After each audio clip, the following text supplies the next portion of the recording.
በክርስቶስ ቤት ውስጥ እሱ ደሙን ያፈሰሰለት ሰው ይታረዳል፣ ይገደላል። የቤተ ክርስቲያን ሰላም ይናፍቀኛል። የቤተ ክርስቲያን ሰላም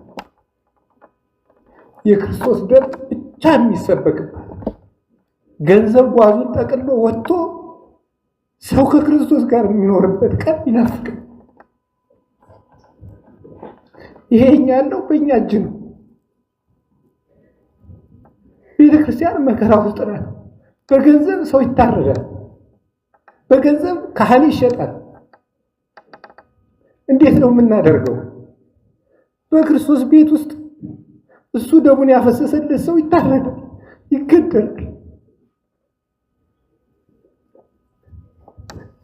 እየተሰደድን ነው። እኛ እኮ ከቤተ ክርስቲያን ውስጥ የቆምን ይመስለናል እንጂ ስደተኞች ነን። እና አባቶችን ልናስብ ይገባል። ሁሉ እንደሆነ ያልፋል። የበላም እንዳልበላ ይሆናል፣ የለበሰም እንዳልለበሰ ይሆናል።